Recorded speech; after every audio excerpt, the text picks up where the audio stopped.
जो लोग हम पे आरोप लगाते हैं उनका जवाब भगवान वेद व्यास है। आखिर भगवान वेद व्यास तो हैं जो दुनिया को चुनौती देते हुए कह उठते हैं। जब उन्होंने महाभारत ग्रंथ की रचना कर ली, लोग कहने लग गए क्या है इसमें,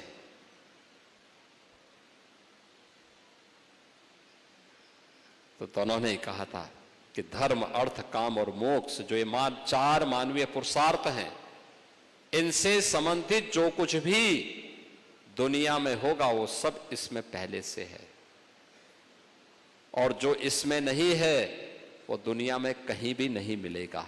ये केवल भारत का ऋषि ही ये दावा कर सकता है। आप मुझे बताइए, आज के दिन पर किसी वैज्ञानिक ने शोध किया होता और इस प्रकार की विशिष्ट कृति लिखी होती तो उसने पेटेंट कर दिया होता, जिससे कोई दूसरा उस पर कब्जा न करने पाए। हमने कभी पेटेंट नहीं किया, हमने तो सबके लिए सुलभ बना दिया, सबके लिए सुलभ बना दिया।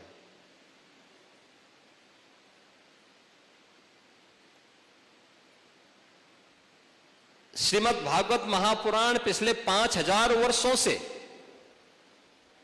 मानव जाति के कल्याण का मार्ग प्रशस्त कर रही है, हमें जीवन के उन रहस्यों से अवगत करा रही है। उस महापुराण की रचना भगवान वेद व्यास ने ही की थी। पहली भागवत सुखदेव जी महाराज ने सुख तीर्थ में, जिसको लोग शुक्रताल कहते हैं, वहीं पर सुनाई थी। दुनिया के लिए कौतूहल और आश्चर्य हो सकता है,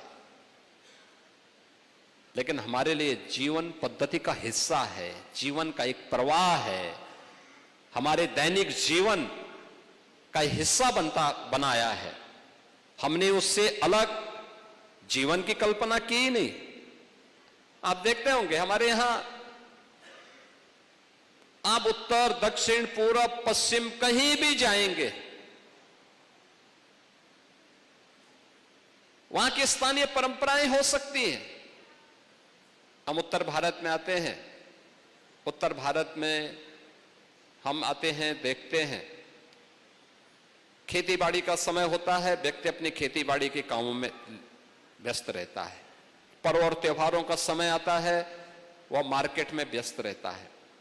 लेकिन इसके बीच का जो कालखंड, जैसे ही कालखंड आता है तो उस कालखंड के समय हर गांव में यज्ञ और प्रवचन के कार्यक्रम, रामलीलाओं के कार्यक्रम प्रारंभ हो जाते हैं।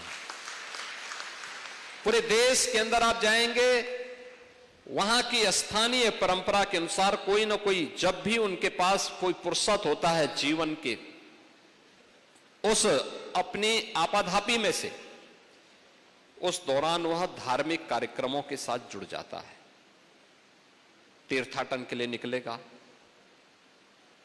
यज्ञ या भजन मंडली को निकाल करके एक लंबे कालखंड के लिए उन कार्यक्रमों के साथ जुड़ता है।